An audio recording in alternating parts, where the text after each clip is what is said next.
Every few years, I'm confronted by a very familiar problem, and it happens every time I sit down to fill out a ballot sheet. Now, I run this channel, I read all these books, I write fairly frequently about the ways that the system is stacked against us, and so I am very aware of the fact that I'm engaging in an election where real progress can't be won. It's kind of the nature of the system. You engage in this thing, and it's not set up to make any real progress. It's all just kind of symbolic. We've talked about this before, and yet I nonetheless do sit down and fill out that ballot.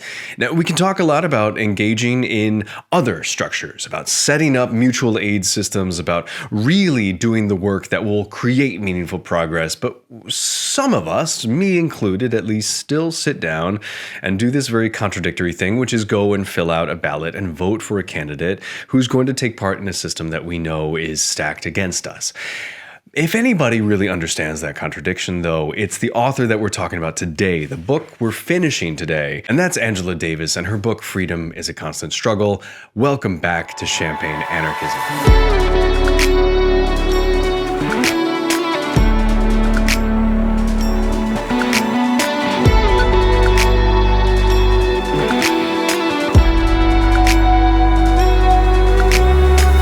Welcome back to the final section of this book. This is a fantastic book. I've really enjoyed reading through it. I hope you have enjoyed following along with these videos. I know a couple people are reading the book along with these videos, so that is really awesome. Thank you so much for being here. As always, feel free to like, subscribe, comment, tell your friends, and check out the Patreon channel, patreon.com/champagneanarchism. If you are already a subscriber there, your subscription helps me create this content that is free for anybody who wants to engage with these incredible works of leftist literature. So thank you so much for being there. I really believe that this should be out there for anybody who wants it, freely available to all. So it helps and it means the world. So thank you so much for being here. This is, if you are not a subscriber, this is the final video that I will be making for Freedom is a Constant Struggle.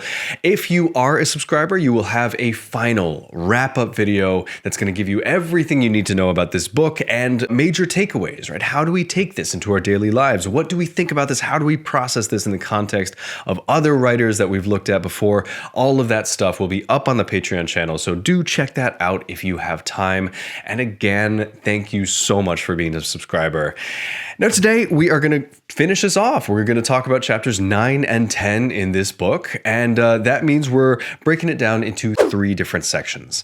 First of all, we're going to talk about how to address contradictions that are inherent in the struggle. So how can we reconcile, for example, voting in elections, even as we try to build structures that resist the state that runs the elections in the first place? That's going to be pretty important to talk about, so we're going to talk about it. And number 2, we're going to look at the nature of the interconnected struggles, and especially look at the interconnected struggles in the context of Turkey, which is everything that's covered in chapter 10. This takes place in a public lecture given in Istanbul that Angela Davis is invited to talk about, and so we're going to talk about that in a Turkish context as well. Finally, we are also going to finish with a few thoughts from Davis herself about how to move forward. So we know about a lot of issues that we're facing when we try to build these struggles, when we try to take part in these struggles.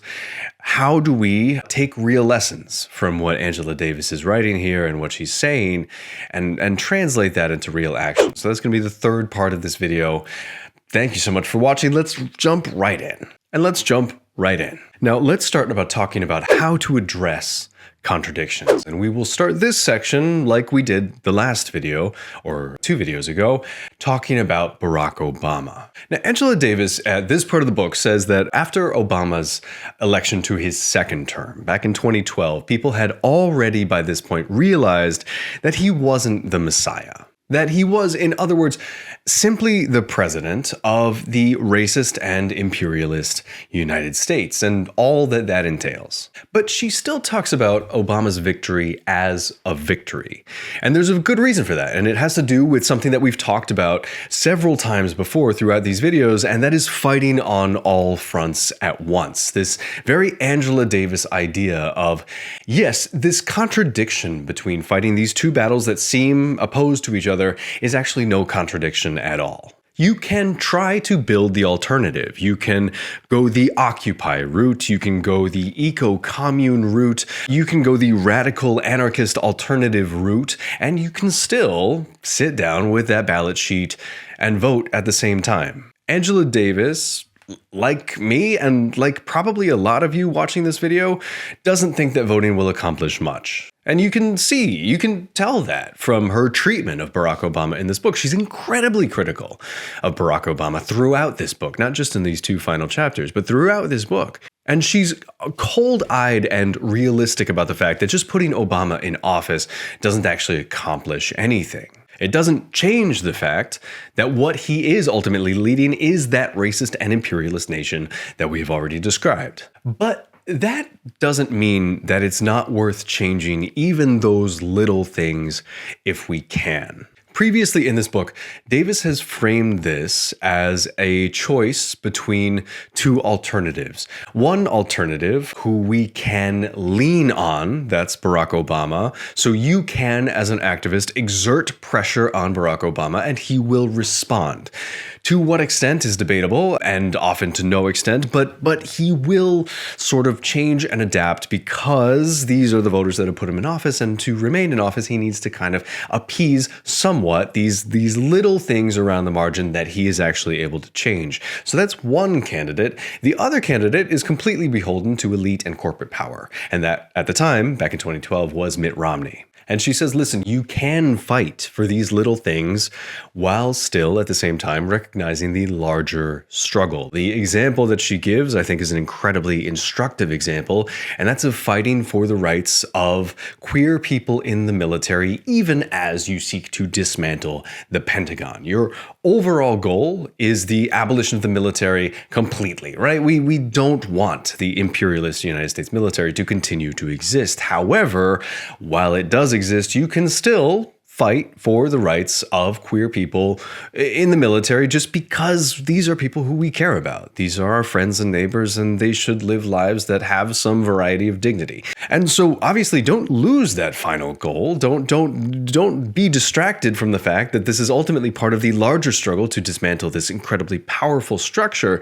But at the same time, yes, you can tinker around the margins. And to that point, she also, in this section, talks about something that is very close to my heart, and that is the fight for marriage equality in the United States, which she frames as simply applying heteronormative standards to all people who identify as members of the LGBT community, which, yeah, if I can get on my soapbox for a second here, the failure of this movement for marriage equality was the fact that so many people thought that somehow marriage equality, the right for gay people to marry in the United States, was the goal. And that never was the goal at all. But I think a lot of the thinking at the time held that you could ignore the parallel trans community's struggle for acceptance, and that at the same time, if we could only get somehow some recognition, this marriage equality component, that would put us on an equal level with heterosexual couples, and therefore some semblance of equality and some kind of acceptance into civilized society, right?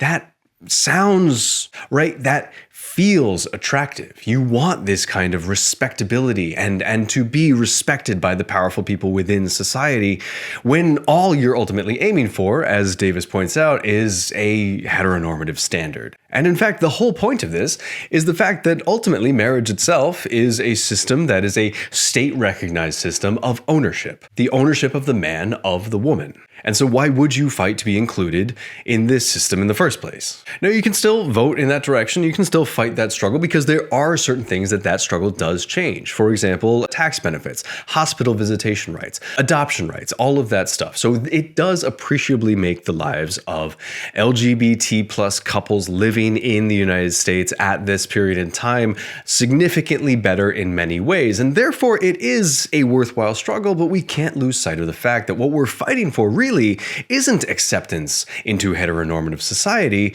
but a destruction of heteronormative society and all of the things that entails, marriage included. And so the failure of this movement was profound because the gay marriage movement became so completely focused on this single issue of same-sex marriage. And by this, I mean, of course, the right of same-sex monogamous couples to marry, that it managed to forget that all of our struggles are interconnected. And so from this, we get the idea of fighting multiple battles at the same time, multiple conflicting, potentially battles, but battles that nonetheless deserve to be fought. And before we leave this section, it's worth saying a couple words about what's typically called accelerationism. Accelerationism is the idea, and this is not from Angela Davis, this is extra stuff that I'm just throwing in here, stuff to consider. Accelerationism is the idea that maybe, if we don't do any of these tinkerings around the margin, if we just let things get so much worse, things get so bad that eventually people rise up in spontaneous revolt. It's rooted, I think, in this very Marxist kind of thinking that there is some kind of trip switch that you can flick that will create a spontaneous revolution. If things just get so bad and we allow them to get so bad, we will have a better outcome in the end. That is an accelerationist argument. And there is a lot of truth to the fact that some of the tinkering around the margins, some of the especially poverty alleviation programs, things like gay marriage, these little things that are handed to us by the powerful elite are ways to appease people and prevent them from going out onto the streets. And so there is some truth to that. But in moments of accelerationism, people don't typically turn to spontaneous communistic or Marxist or anarchistic, certainly revolution. They will often turn to fascism. And this is why I often see these accelerationist arguments, they tend to come up all the time on Twitter, as being a little bit ridiculous. Because on the one hand, it is hard to see people who you deeply care about, who are just in our lives and deserving of our respect and our compassion and our work to help in any way we can their struggle, to see them fall into the cracks of the system. To say, well, we should sacrifice XYZ community because it will lead to an accelerationist moment is an incredibly cruel outcome that, if it is necessary, I don't particularly want to live in that type of future. And the second part of this is that anarchism rests on a bedrock of education. And you can only become an educated, self-actualized, and independent individual when you have the space to do that. And so these little marginal changes may, in many ways, offer people space, just literal breathing room to not have to work on the edge of survival at all times, but to actually pull back a little bit and have some time to really consider and have the space to do some political action. There was a really remarkable philosopher, Simone Weil, whose work is very, very worth reading. But because Simone Weil spent the time working in a factory, she was able to look around at the Marxist perspective and Marx's idea of an accelerationist tipping point, right? The spontaneous revolution of the proletariat. And Simone Weil basically said, people who work in these conditions, who have to work on the edge of survival for their very existence, do not have the space for a proletarian revolution. And if you expect them to do that, if you put all of this work on them, it won't happen. And so these small bits where we're tinkering around the margin are more about creating the space for revolution, whatever that revolution may look like. And at the same time, potentially prevent an absolute collapse into fascism, because that is kind of a very frequent outcome of these accelerationist style tipping points. So that's all my argument. That's my 2 cents. Let me know what you think about that. This is not explicitly from Angela Davis. Just let me know what you think. Angela Davis confines herself to this discussion of fighting on all fronts at once and, of course, the interconnectedness of all these struggles. And that is what we need to talk about next. And here, guess what?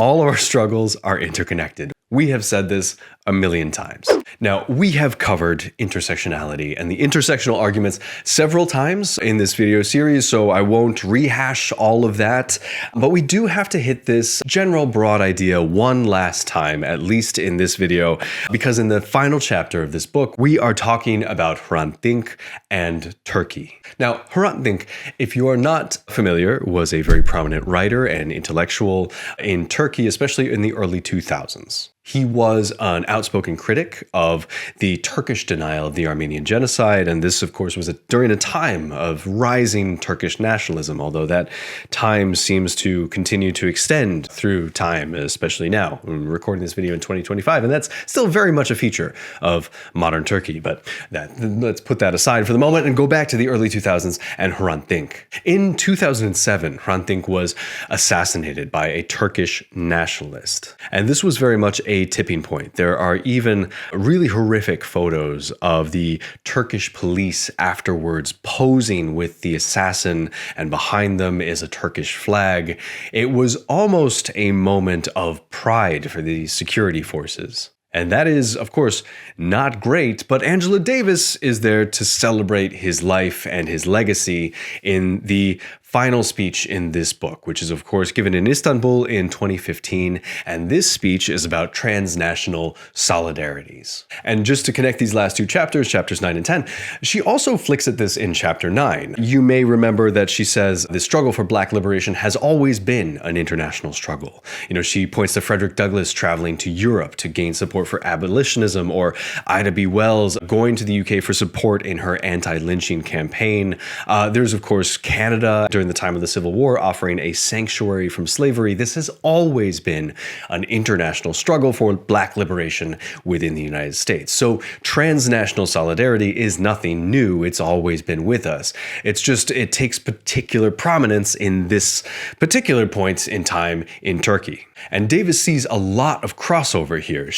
In this essay, she compares the official Turkish government's prevention of investigations into Turkish people's possible Armenian lineage to the inability of Black people to trace their lineage back particularly far. She's referring here to the non-né idea, which is from the French anthropologist Claude Méziessou, this idea that slaves were subject to a kind of non-born social death because of this kind of lack of history. So the Turkish state is trying to erase its Armenian history, just like the United States and just the structure of the slave trade at the time erased the history of Black people coming into the United States. And Angela Davis urges us at this point to remember that our histories don't unfold in isolation, that we really are part of this kind of global tapestry of resistance. And she says as well, take heart, right? Because the young activists especially are learning or relearning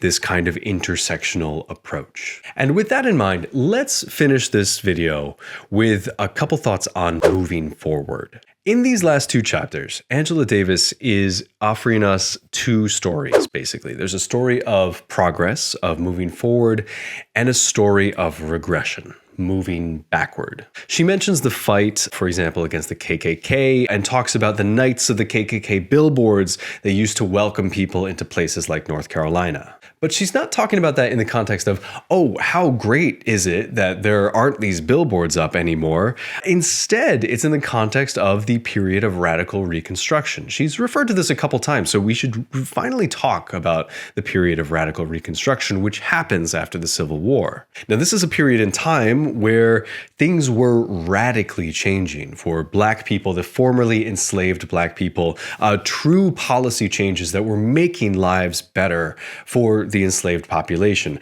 But radical Reconstruction, this period, ends brutally. And that is because the white United States reasserted its power. This is what gives rise to the KKK. And the KKK is essentially the dominant class reasserting its power violently to stop radical Reconstruction. So progress halted, and then regression. So had that dream of radical Reconstruction, this radical dream of the 1860s actually come to pass, had the promise of this new nation that was emerging from the ashes of Civil War, had that actually happened, the KKK would not have existed, and the struggle against the KKK would have not been necessary. And she frames this as, the struggle of the 1860s and the pushback against the 1860s necessitated precipitated the struggle against the pushback that came around in the 1960s. And she asks us to look ahead to the 2060s and what is that struggle going to look like? What are we now allowing to fall through the cracks? What is the regression that we are experiencing now? And if you look around at the rise of white nationalism and the Trump administration and any number of examples that you could pick, not just in the United States, but across the world and in Europe, you will find plenty of examples of this happening. And this, Angela Davis is saying, will be the struggle of the 2060s. Just as people struggled in the 1860s and the 1960s, so too will we have to fight in the 2060s. And she does a really clever thing here, which is raise the 10-point platform of the Black Panther Party. We talked about this in the intro lecture that I put together, but it has been a while, so it's worth going and reading around a little bit what the 10 points were, because her point here, she picks out a couple points. For example, we want completely free healthcare for all Black and oppressed people. Think about that in the context of the Obama healthcare program. Davis is basically looking at Obama's plan and saying, I guess it's better than nothing. There's another point that she picks out of the 10 points where the Panthers say, we want freedom for all Black and oppressed people now held in U.S. federal, state, county, city, and military prisons and jails. Contrast that with the fact that we've mentioned before, which is that there are now more Black people incarcerated in the United States than there were enslaved Black people in 1850. And this is why the 10-point platform, her singling out this platform, is so brilliant, because you can see that in some ways there's been no progress, and in other ways there has been negative progress. We've actually gone backwards. Now, it's very easy to say, of course, slavery's over. That is significantly better, and it is, but slavery just sort of reemerged, reappears. This is a Michelle Alexander argument that she makes in her book, The New Jim Crow, which is that slavery just took another form, and we've now built it into the modern prison system. And Davis gives us this line from when she goes to visit the Martin Luther King Jr. monument in Washington, D.C., where she says, it made me feel that we have come a long way, but at the same time, we have regressed so much. So how do you address that contradiction of progress and regression at the very same time? Davis doesn't really have a clear answer to this, but part of the answer may lie in some of the things that we've discussed already. That is, that we must understand ourselves to be engaged in a broader struggle, that we must also fight more than one battle at once, and one other thing that she does mention right at the end of this book that I absolutely love, and that is that we must learn to think about this struggle as one that will exist long beyond our own lifetimes. Davis says in this very Arundhati Roy language that we live with the ghosts of our past. And then a little later that we have to learn to imagine a future that is beyond our own lifetimes. That the struggle is collective and it's also beyond us. And this is a pretty crucial insight, especially for anybody who's really engaged with this type of work, because it's very easy to wallow in a lot of the conclusions that Davis is handing us here and kind of agree with her that we have seen little real progress and a lot of regression. But Davis isn't telling us this to tell us to abandon hope. Rather, she's telling us not to forget this past, this kind of broad struggle, and to remember that the future actually doesn't include us, the future that we are fighting for. It's not about us. Because we don't do it for ourselves. We will not see the type of liberation that we are today fighting for. And we also, in a very real way, have to learn to be okay with that. And maybe that's kind of a beautiful thing in a way, right? It's kind of an eternal, interconnected struggle. And that may sound impossible, but what she is leaving us with at the end of this book is a forever revolution. So just a thought. But I wanted to end this video on the final paragraph from this book here, because it is the perfect encapsulation, I think, of the style of Angela Davis. It is passionate, it is real, it is uncompromising, and it's worth just kind of giving her the last word here. She says, don't we want to be able to imagine the expansion of freedom and justice in the world as Hrant Dink urged us to, in Turkey, in Palestine, in South Africa, in Germany, in Colombia, in Brazil, the Philippines, in the US? If that's the case, we will have to do something quite extraordinary. We will have to go to great lengths. We cannot go on as usual. We cannot pivot the center. We cannot be moderate. We will have to be willing to stand up and say no with our combined spirits, our collective intellects, and our many bodies. And that is her last word in this book, at least. And that's it for this video. And thank you so much for watching this. It's been an absolute pleasure to cover a true, I've said this before, but a true living legend. This person who is Angela Davis, to experience her words, to think about the combined struggle, to talk about things like intersectionality. If you are on the Patreon channel, you will get much more of my thoughts on this stuff, as well as kind of what you need to know about this book. So if you have not yet read this book and you just want a sampling video to kind of understand before you go into it, that will be a perfect video. But also if you want to sit and reflect on what this book means and how to carry it into the future and how it interacts with other authors that we've read and that we will read potentially in the future, that is a perfect video for you as well. So please do check out that Patreon channel if you're not already there, patreon.com/champagneanarchism. If you are not a subscribing member, I will see you in 2 weeks for an introductory video for our next book. And I am incredibly excited about the next book. The next book, it's sitting right next to me, is, of course, David Graeber's Debt, the First 5,000 Years. This book, I mean, I studied economics in undergrad. I have a master's degree in development studies. I was a financial journalist for many years, but I guess I still am, technically. This book is a revelation for me. It is an extremely exciting book. It's an anthropological perspective on debt, but also economics and the modern monetary system. It is absolutely fascinating, and it's also not an academic book. Listen, it's got some great research in there, but it's not written for an academic audience. It is written for anybody who wants to learn more about money and debt and the foundations of the modern world. If I could pick, a handful of books for everybody to read, like mandatory reading for humanity, this would probably be one of them. So we will be cracking the intro to this book, how to read, strategies, main things that you should know, forget everything you know about economics, that kind of stuff. So that video will be up 2 weeks from now. We'll talk about David Graeber and his legacy and much more. So look out for that 2 weeks from now. Thank you so much for watching, and I will see you then. Goodbye.